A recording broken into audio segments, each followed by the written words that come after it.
So anyway, I just want to welcome everyone out again to week 3 of our group sessions, and I hope everybody's been learning some things. And one thing I always tell people is that I want to make sure that you're sharing this information with family and people like that, because you just can't keep good information to yourself. And I also say that from the standpoint of when you share it with other people like family, a spouse, whatever, hopefully they love you enough and care enough that they'll even help keep you accountable. Because I mean, let's just face it. I know me. Sometimes I don't feel like going walking. I don't feel like exercising. But if a friend says, "Hey, let's go walking," I'll more likely go walking. Or someone that just kind of keep you accountable. Because that's kind of how we're wired. We're kind of social creatures. We need each other. We really do. And I don't know if I said it to this group, but I was saying it to someone the other day. Most people who suffer from some type of mental problems are usually people who are isolated, who are usually involved in a lot of dangerous behaviors because they have no one to relate with, someone to keep them accountable, things like that. And then also, I want to, every time we start, I want to start hearing any feedback, any concerns, any struggles, because that's part of why we have it as a group and not just individual. We want to use this as a group where we can, hopefully by this time, we feel kind of open up to where we can share with each other. Whether it's, hey, guess what? I lost a couple of pounds this week, or I was struggling with eating something. We want to share those things with each other so that we can, encourage one another. And if you have a praise report, share that. Because it's always good to hear that someone is doing good, or if someone's not doing so well, we can encourage each other. Anybody want to share anything? Anything they learned from the last 4 weeks we've been doing this? Concerns? Questions? I had a session with Karen Okay. on Sunday, and we were really problem solving my sleep problems. And there were 7 areas that I was to examine. Okay. And they weren't very complicated. It's just, was I going to commit to myself? Okay. Was I important enough to facilitate these for my own personal health?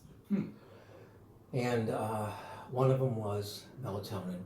I tried it one night and I said, it worked. The second night it didn't work. But 2 nights in a row, I've used it. I've kept away from light, television type light. And I ate much less and found that something light in the middle of the night, like a little cup of yogurt, was much better than 3 peanut butter sandwiches. And the last 2 nights, and this is how I measure if I'm doing well or not, my body got me up at my normal time, 5:30, 6 o'clock. Okay. And that was refreshing. Okay. And that's only the beginning. But yet I have to see myself as important enough to take the effort, to make the effort, to discipline myself. Okay. And that's the hard part, because I'm a caretaker of this situation. Okay. And I'm starting to realize with the feedback I'm getting that if I don't take care of myself, I will not be the person that I expect myself to be for my wife, who's suffering from dementia. Okay. Thanks for sharing that. Anybody else? Any other concerns? Do you feel like you're doing any better, or from what we talked about last week? Did you try anything that we suggested at all? Okay. I mean, we don't expect an instantaneous results, but as long as you're making an effort, because we know that these are things that are going to help. Even if it's not making a drastic change from, like, if you're going to bed at, say, 12 o'clock, I would expect you to go to bed at 10 o'clock. You may want to start working your way backwards, or start to eliminate some of those barriers that are causing you to not get the kind of rest that you need. You mentioned openly that you leave the light on and maybe the television. Well, maybe you could just start eliminating one of those things, the stimulus that's causing that. You may not turn off the TV and the lights, but maybe just turn off the TV a little extra early and work your way backwards. I don't know if you have any thoughts on that, because I just know myself, I can't go from one extreme to the other. I have to kind of work my way backwards. So maybe try that for next week. I don't know what you're doing, but but just maybe try eliminating something a little bit at a time so your body can begin to get used to, as I call it, the new normal. So, okay. Anybody else before we move on? Do we ever have pain you become it becomes a part of your life and you don't recognize it anymore. And the reason I say this is because, Karen, after we talked about that, the thing I read the next day on the internet was that one of the main reasons for sleeplessness is poor pain management. It's one of the main reasons for sleeplessness. And so I know that I have a knee problem. I know it's going to be operated in a month, and I'm excited for that. Okay. But what other pain do we have? And it could be, I guess it could be emotional. Okay, you said it. Yeah. A lot of it is emotional because a lot of times we're stressed from finances, marital problems, job, things, a change, Yes. people go through a divorce. I mean, there's a lot of different stressors, and that's why our very first topic was on stress and proper stress management. But yeah, there are a lot of factors about why you don't get proper rest. Like I said, light from stimulus, from anything from artificial light in your room to not being dark enough room, because your brain does produce melatonin naturally in the dark prior to midnight. After that, it's gone. there's no more production of that. So that's why, and I'll even give you one of the fact sheets that I have so I can give it to you. Good. Because, and I can't spend too much time on it, but yeah, going to bed too late, eating too close to bedtime because your body is supposed to be at rest. When you put food, a few hours prior to bedtime, it's still trying to work. So that'll keep you up. Yeah, and of course pain, that's a factor. And my issue is this: I have no problem with water. I drink tons of it, but I drink too much of it. Yes. Goes to bedtime, so I have that nighttime urination, so that wakes me up. So there's a lot of different things, and then eating at night, even during the night. So those are some of the things. So yeah, like I said, I'm gonna get you one of those fact sheets on that. So I don't know if there's any other comments. One thing I was going to say is that during the day you're distracted with things, and so at nighttime when you're less distracted, that pain, physical pain, that's you can focus on it. Exactly. And it amplifies it. Yeah. And then also if you have unfinished business, or things that are on your mind that you've been distracted and you didn't really get time to think about during the day. At nighttime when you're there by yourself and it's quiet, sometimes we're tempted to use that time to kind of work through the day, work through the different things that are on our to-do list or worry about things and that. So, if you could take the time during the day to take a couple of minutes to kind of outline your concerns or your bills, or then when you go to bed at night, you can tell your brain, look brain, I have my list. Earlier today I worked on that, so I don't have to rehash it now because it's on a piece of paper elsewhere. Now as far as the physical pain, that's a different kind of a challenge because it's hard to just, you can't really talk yourself out of that. Right. But there may be some ways to address it so that you don't, it doesn't feel as bad, maybe medication or ice or heat or, something to support, And there's a lot of factors. I mean, even, they say, and I said this last week, your bedroom should be only for two things: sleep and intimacy. And I mean, seriously, but a lot of people, they'll use the bed, they'll work on their bills, or they'll do their homework, or they'll be on their laptop working on something. So your brain begins to associate the room not as a place of rest, but as a place of busyness. So our minds, and it really will make those kind of associations. So there's those little things that trick your brain, or take a warm bath before going to bed. Shut down the electronics at least an hour before bed. So there's a lot of little hacks or tricks or whatever you can do to start to retrain your brain, and consistency. When you go to bed at 10, I went to bed at midnight. Then the next day is at 1. Then at 9. Then at 10. Your brain, the circadian rhythm it has to keep resetting. It doesn't even know what to do because it's trying to stay on a clock, and we're constantly changing. And I know it's a challenge, but nonetheless, that's how the brain functions. So anyway, without further ado, I don't want to spend too much time on that, but I'm glad you shared those things, because that's what we're here for, to help you. You're not just to get a bunch of facts and a bunch of things, but to understand where you are, where your struggles are, sharing with the group, and so that we can work on those things. So We're dealing with sunshine, and this is actually one of my favorite topics. It's loaded with a lot of good information. There's a lot of the sun has gotten a bad rap. You get skin cancer, and I have a 2-page, actually it's a 4-page front and back fact sheet I'm gonna give you. That's just how much information there's about the sun and about vitamin D, because that's what this is really about, vitamin D. Okay, so like I said, we dealt with trusting more, stressing less, and getting good rest. And then tonight we're dealing with sunshine, and we're gonna watch a quick, well, first of all, look at that. When we look at the sun, it's just it's just the enemy. But we're going to hopefully debunk a lot of these myths about the sun and give you the good side to getting sunlight. Okay, and we're going to watch I believe a short video here on sunlight. Let's lighten this up here. How does sunlight, or lack of it, affect your health? Vitamin D, also known as the sunshine vitamin, comes from exposure to sunlight. When the sun's UVB rays hit the skin, a reaction takes place that enables skin cells to create vitamin D. Vitamin D is related to many different things in health, not only bone health, but also musculoskeletal, also the ability to fight infections, to cancers, and a whole bunch of other medical conditions. So being starved of sunlight can be detrimental to the human body. Well, somebody who has very low vitamin D levels, who is not on vitamin D supplements, can have problems with bone formation. So it's how the bone forms with calcium and vitamin D, and that can lead to a condition called osteomalacia. It can also lead to increased fractures. The Institute of Medicine recommends that the average adult get 600 to 800 units of vitamin D a day. And while severe vitamin D deficiency isn't common for most adults, supplements can help when needed. There's vitamin D2 and there's vitamin D3, and both are effective at restoring the body's stores of vitamin D. But too much vitamin D can hurt too.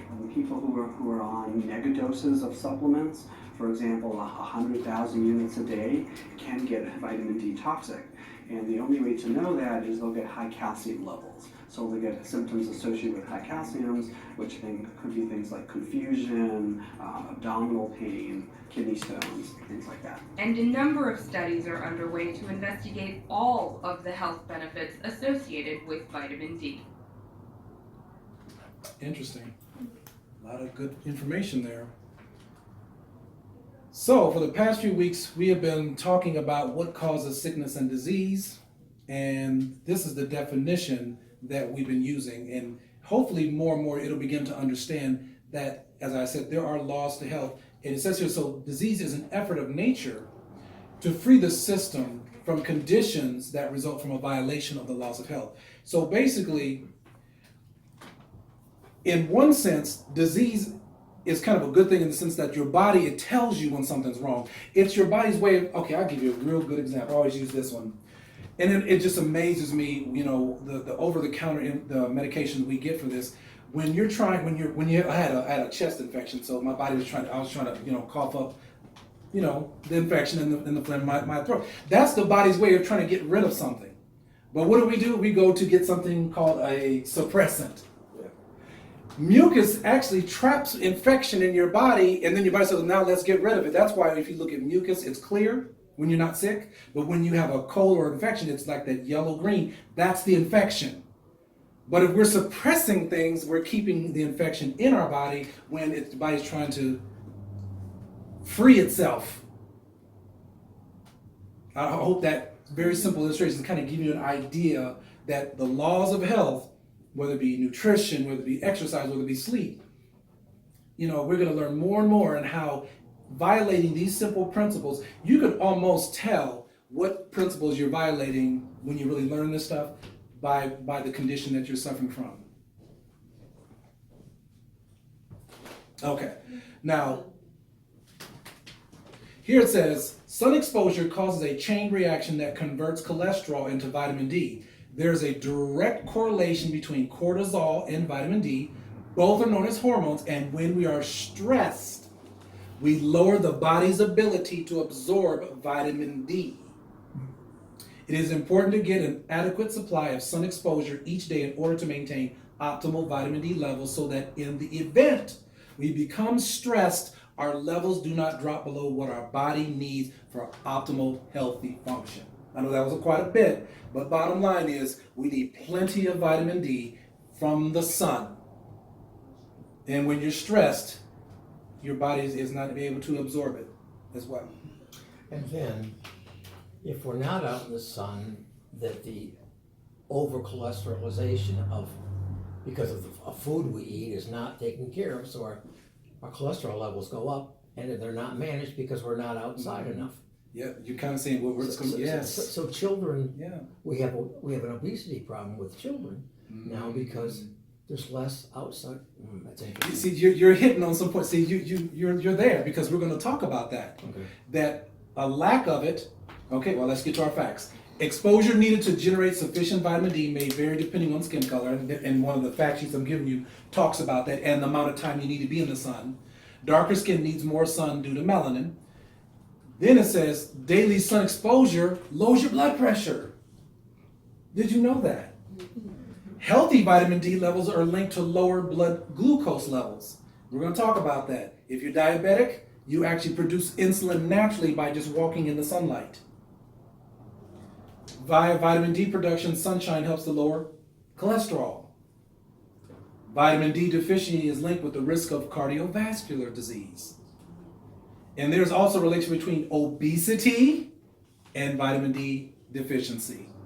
Isn't that something? I mean, that's a lot of different conditions just by being vitamin D deficient. So now we're going to our first question on your sheet. And we're giving you the answer, so you don't have to strain your brain on that one. What is the best source of vitamin D? Let's hear it. The sun. The sun. That's right. And it's unfortunate because, as you were saying, you're blessed that you are every day out in the sun with what you do with your ministry. Right. But most jobs now, see, during your era and beyond, and prior to that, where everything was outdoors. Yes. Farming and industry out there out in the fields. Now most jobs are all indoors. Right. We're spending 8, 10, 12 hours a day in artificial light, and we're not getting the right sun. So many people are having to supplement. Okay, now we're going to watch a quick video with Dr. Oz, and he's going to talk a little bit about the importance of sunlight. It's how many of you know what your vitamin D level is? Put your hands up. Look at that. All right, now, here's the second question. How many of you think the best way of getting vitamin D is through milk or dairy products? Put up that little card that shows milk and dairy. All right? Now, how many of you think that, in fact, it's through cod liver and fish and other sources like that? A couple of brave souls there. And how many think it's the sun? Put the sun up. All right? So I'll tell you what. I think actually most of you got it right, because I think it's the sun. So let me give you the numbers you want to aim for. And by the way, you don't know your vitamin D level unless you check it. So And you check it by a blood test. simple to do, easily acceptable. Vitamin D is stored in something called 25 vitamin D. So you check that level, and your number one, it should be above 50. If it's between 30 and 50, you're not terribly deficient, but we usually try to supplement you. If you're below 30, you're way off the scale. Diane, what was your number? 15. Slow. I will bet you that 60% of people who are watching the show right now, you can see my face, have deficient vitamin D levels. And if you're dark-skinned or you're overweight, I can almost guarantee you, unless you're taking some type of supplement, because Overweight, why? because vitamin D is fat soluble, so the fat sucks it up, takes it out of the system. I see. And so for a lot of people, they don't recognize it. Let me show you a quick animation to show you why the sun is actually the best way of getting those numbers. And if you're in the sun 15 minutes, Diane, you'll get about 10,000 units. So as I run this animation, you'll see that what happens is that melanin, the little bit of pigment, the bottom of the skin, begins to get released as you see more sun. And that little molecule you saw at the very beginning, that was vitamin D being converted. So the sun rays hit us, converts the cholesterol in our body to vitamin D. That's why in the winter months, starting from right about now, our cholesterol numbers go up. Now, vitamin D was profoundly important to the history of medicine. Sanitariums, why did they evolve? They evolved because they knew that sunlight killed tuberculosis. Figure that all out. Now, what are the sources? Milk, reasonable source, but it's not the right kind of vitamin D. Even the vitamin D supplemented milk is not the right kind necessarily. It's the vegetarian vitamin D2, and you want the animal version, which is what we need in our bodies. You can convert them. It's not that efficient. It's certainly a reasonable way of getting it, but it's probably not the best way of getting it. The sun, again, is the best way of getting it. you have it. So obesity, as I said, is associated with lower vitamin D levels, since vitamin D, as he said, is fat soluble, so it just absorbs all of that. In obese individuals, much of the vitamin D that is ingested or produced in the skin is distributed in the fat tissues rather than into the blood. So we need that good sunlight. We need, and I have on the sheet here how much time you need, but I just want you to keep that in mind. So we're going to watch another quick video talking about vitamin D. People who are obese may not have enough vitamin D in their system. British researchers combined data from over 20 studies and found for every 10% increase in BMI, vitamin D levels went down 4%. They say the vitamin is stored in fatty tissue, and if there is an excessive amount of fat, it could prevent the vitamin from circulating in the bloodstream. Vitamin D deficiencies can cause bones to soften and weaken. Vitamin D is made after exposure to the sun. Experts say simple activities like walking the dog or going for a stroll in the park could boost levels of the vitamin and help people lose weight. Question number 2, Dr. Zane Keim, author of the book Sunlight, concluded that sun exposure could be dangerous for those who have a high-fat diet. Now this is actually something that's actually in the book, the book that we have, but so I'll just give you the answer. A high-fat diet, and we're going to give you some facts why. It'll come up here in a little bit here. This is really interesting stuff. Yeah. Oh, and we're not done yet. We're not done yet. Number 3, high saturated fatty foods, which include all meat, seafood, and dairy. That these are the high saturated foods, fatty foods, that is.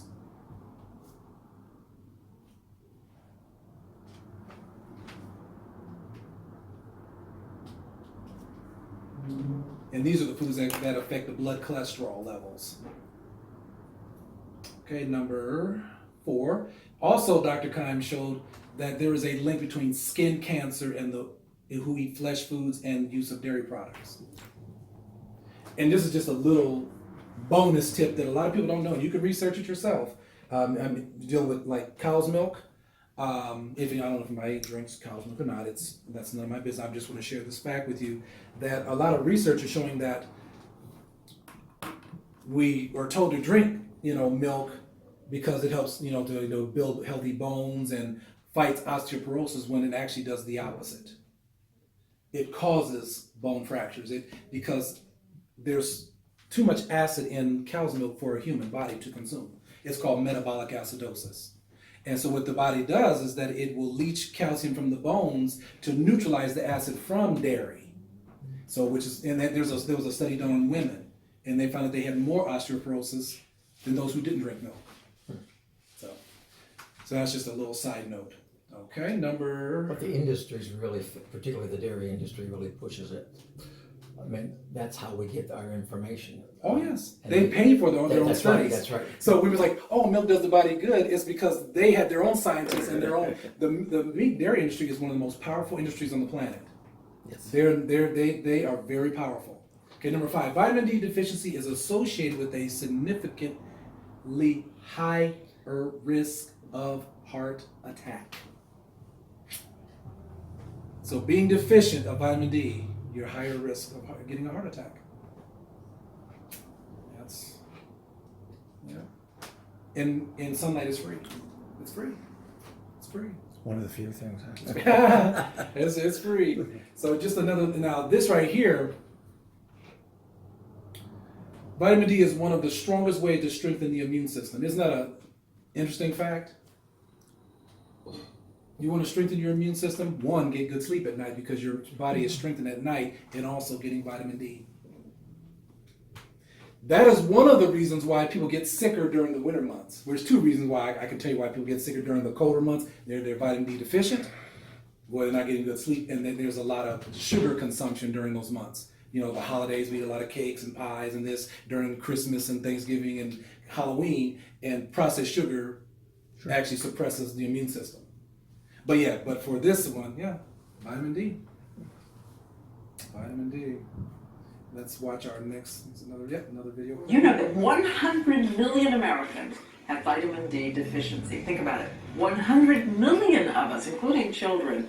And experts say it could be critical in American health. Dr. Mehmet Oz is here to change that deficiency, one viewer at a time. Of course, he is the host of the Dr. Oz Show. It's so good to have you back with us. Thank you much. This vitamin is more and more implicated, as we said, in American health. Well, vitamin D, if I had to pick one vitamin to push to everybody to think about again in their lives, is vitamin D. It actually becomes a hormone in our body.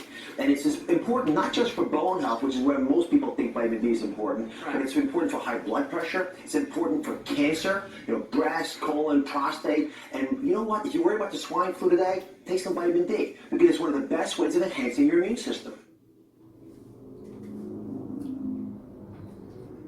So number 6, when there is no exercise in the daily routine, so exercise is the first answer, in the daily routine, and if exposed to the sun at the wrong times of the day, so wrong times, one may experience adverse effects. And like I said, the form I'm going to give you later even talks about the right and wrong times of the day to get the sun exposure. Because there is a wrong time to get it. Okay, everybody got that? I bet you it has to do, my guess is, when you water a plant and when you don't water a plant. Okay. I'm gonna guess the answer. We have to water our plants Right. before 11 o'clock because the high of the sun does not allow the plant to absorb it well enough, and not at night. Okay. Between sunrise and 11 o'clock. Let's see how it goes. Well, I don't know if it's going to quite come from that angle, but see, you know a lot about that, being that you do farming. So I'm glad you shared that. But number 7 says enjoying sunshine can help, as we heard once before, it can lower your cholesterol. Lower your cholesterol.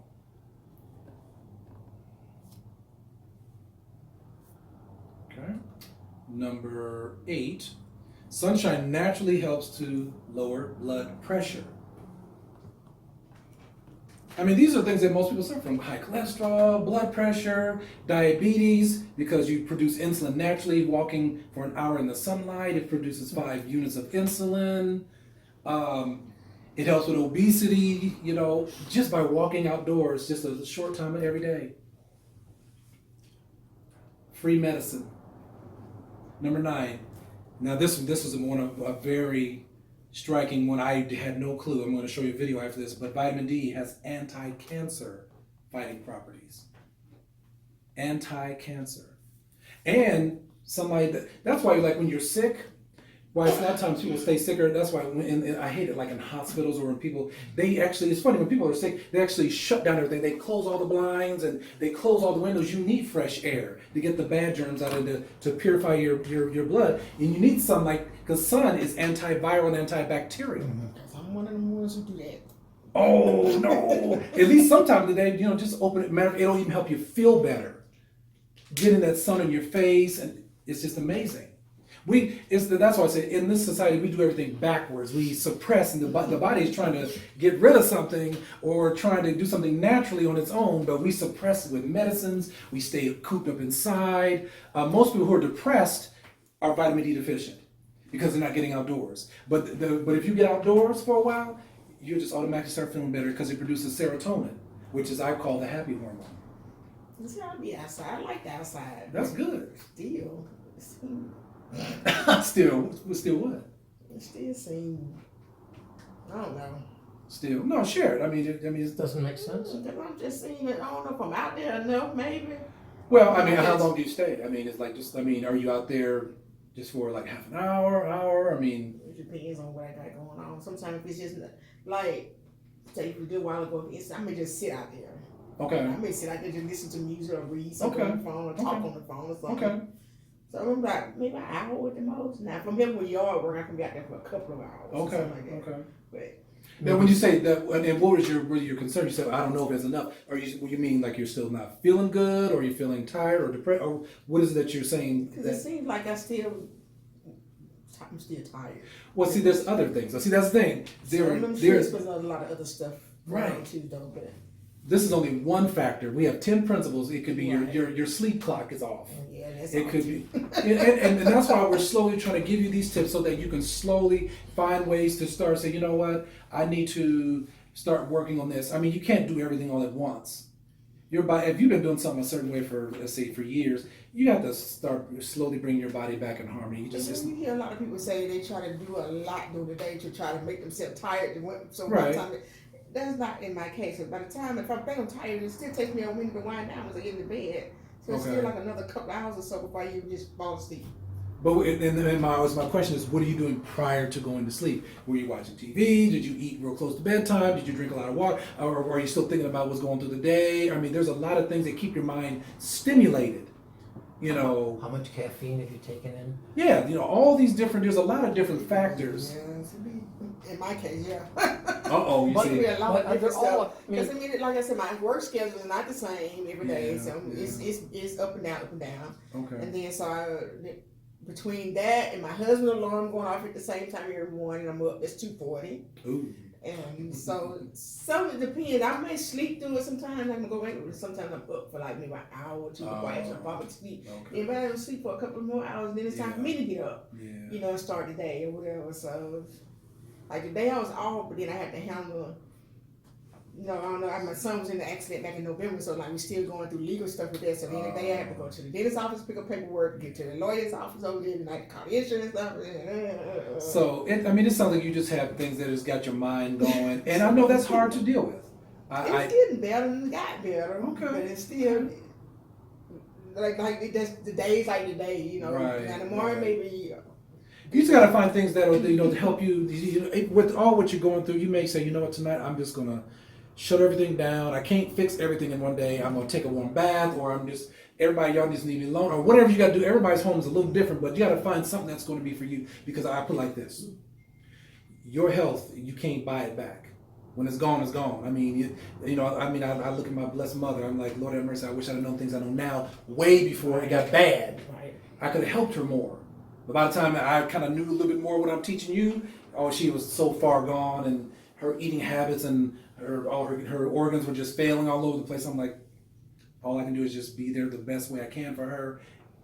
And but you're still young, and just you got to find things that are going to work for you to slowly start bringing them to harmony. Because that's all I can tell you. Now I knew you were trying to say something. No. Okay. Well, the only thing was, if what you said, what I heard was true, all three of us are dealing with sleep problems, Yeah. which our lives affect our sleep, Yeah. but our sleep affect our lives. Lack Isn't of that sleep something? affect our. So this is. Maybe we should sit back and suck our thumbs like when we were kids and go back to sleep. Have mercy. And that's why, like I said, we share these things with you because, because like I said, it started with trusting and stressing less.